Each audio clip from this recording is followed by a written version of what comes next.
أيها الإخوة الأفاضل، كما سبق أن قلنا لكم بأن الدكتور الفايد سجلت عليه مؤاخذات كثيرة بسبب خرجاته، تلك الخرجات التي يفسرها هو بتفسيرته المختلفة، والتي يقول عنها أصدقاؤه وأتباعه من الملاحدة والمنكرين لسنة النبي صلى الله عليه وسلم بأن الرجل مجتهد وفيلسوف ومفكر، والمشايخ والعلماء لم يفهموا قصده وما يعني يريد أن يوصله ويبلغه إلى المجتمع.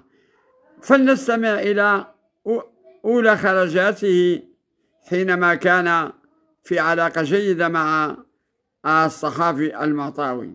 إذن فلنستمع. الله يهديك اصاحبي، ما راه ما كاين لا حور عين ولا سيدي 16 رغم ان في القران ما كايناش. يا ودي الله يهديك السي المعطاوي، والله يهديك. ودابا هذا شو هذا غادي ثاني تشعل لي ثاني.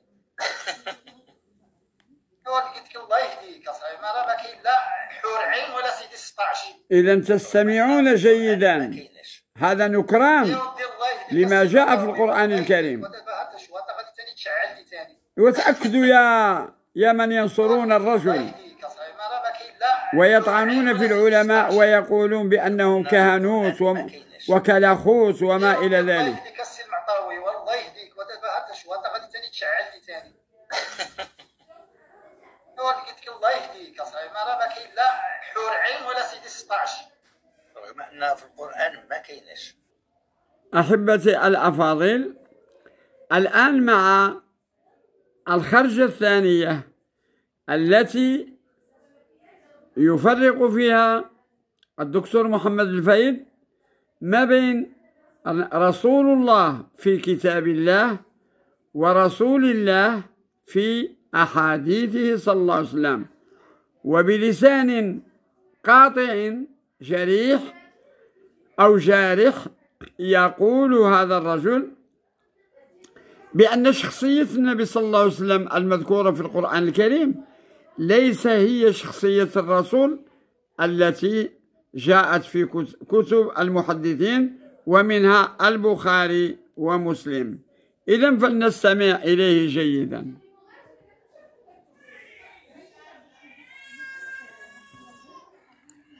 عرفت باللي الفايد تابع الفرخ، وباللي صراحة ما غريب أمره. اسمع ولكن هذاك محمد اللي هنا صلى الله عليه وسلم صار ماشي هو محمد اللي في البخاري. واش سمعتو مزيان شنو قال؟ واش سمعت؟ نعاود اللقطة. وقيلا ما سمعتوش مزيان، بلاتي نعاود اللقطة.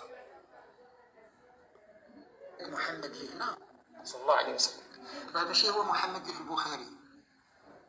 وعيد محمد صلى الله عليه وسلم اللي هنا راه ليش ماشي محمد صلى الله عليه وسلم اللي في البخاري.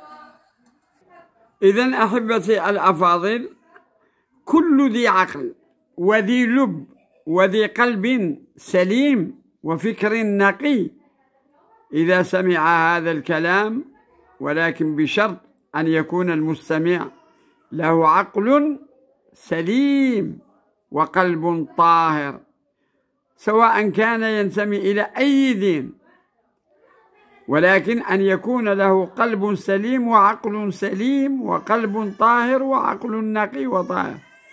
فلا بد أن يقول بأن هذا الرجل فقد صوابه.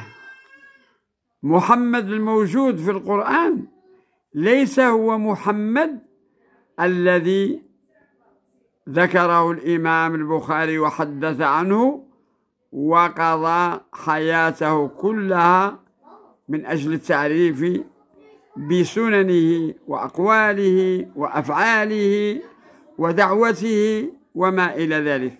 فكأن البخاري كان يتحدث عن شخصية وهمية أو تاريخية أو ميتافيزيقية لا علاقة لها بالدين ولا بالإسلام ولا أمة القرآن.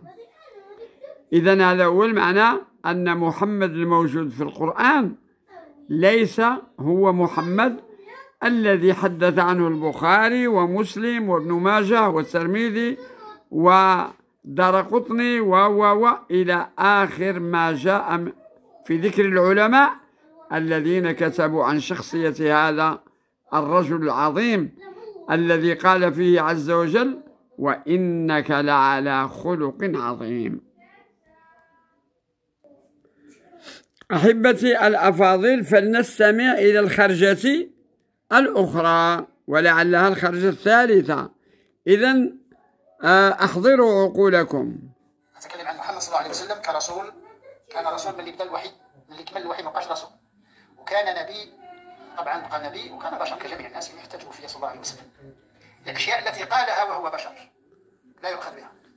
الأشياء التي قالها وهو نبي تنبأ بها فقط. الأشياء التي قالها وهو رسول هنا الفرق. ولذلك لما كان رسول، لما كان ينزل الوحي، منعه أن يكتبوا أي شيء إلا الوحي. فهموا؟ لازلنا مختلفين الآن في الربا. شي تقول لك القروض البنكية مسموح بهاش، القروض البنكية حرام يعني الآن. في الأخير ماذا؟ وفي الأخير ملي قلنا للمدير ما عندناش، ها هما كل شيء دابا يعني مشي على العوافي، ما عندناش. إذن خلاصة القول أن الفايد قال بأن النبي صلى الله عليه وسلم هو كيقول غا محمد، ما كاين لا صلى الله عليه وسلم لا والو. لما كان يوحى إليه كان رسول، ويجب الاستماع إليه والعمل بكلامه والأخذ منه والتعويل على رسالته. فلما بعدما أنزل الله: اليوم أكملت لكم دينكم وأتممت عليكم نعمتي ورضيت لكم الإسلام دينا، قال لك أصبح بشرا. نهار اللي كملت الرسالة عليه أصبح بشر كسائر البشر، لا علاقة له بالرسالة، وكأنه يقول لا يحق أن يقال له رسول، يعني الوظيفة ديالو انتهت عند نزول هذه الآية. هل الخرجة هذه لها ذوق خاص. الفايد من الطبع ديالو أنه من كيهز القرآن كيحطوا على ديك الطبلة اللي حداه، كينفعل أحيانا كيخبط ديك الكتاب كيخبطوه، يعني يخبطوا به الطاولة. وحنا كنعرفوا القرآن عنده قدسية كبيرة عند المسلمين، ما يحطوش على شي حاجة، ما يخبطوش به الأرض، ما يحطوش على الأرض، إلا حطوه كيوقفوه. وواحد الاحترام كبير للأمة لكتاب الله عز وجل تشريفا لكلام الله القرآن الكريم. ولكن حينما علق كثير من الناس على الدكتور الفايد على فعله بهذا، يعني كيخبط القرآن، باش جاوبهم ما قال لهمش أودي أنا أحيانا كنكون منفعل بتصرفات وكلام بعض المنتقدين ديالي، ولكن هو أولها في شكال قال لهم ودي هذا الكتاب اللي مكتوب هكا من الفاتحة إلى من الجنة والناس، هذا راه ماشي القرآن، هذا غا واحد الكناش مكتوب فيه هذه الحروف باللغة العربية مثلا هكذا، هذا غير كناش. ولكن قال لهم القرآن هو ما في عقل الإنسان، ما يحمله الإنسان في عقله من كلام الله. فإذا تجاوز هذا الكلام غير عقل الإنسان وسجل على ورق ولا على جلد ولا كتاب، فهذا يعتبر كناش فقط ولا علاقة له بالقرآن. إذا نستمع. هذا راه كناش كيخبط القرآن، يعني شوفوا يعني واحد خاينا قال لك كيخبط القرآن، هذا ماشي هذا هو القرآن، هذا راه كتاب. القرآن هنا هذا راه كناش كيخبط القرآن، يعني شوفوا يعني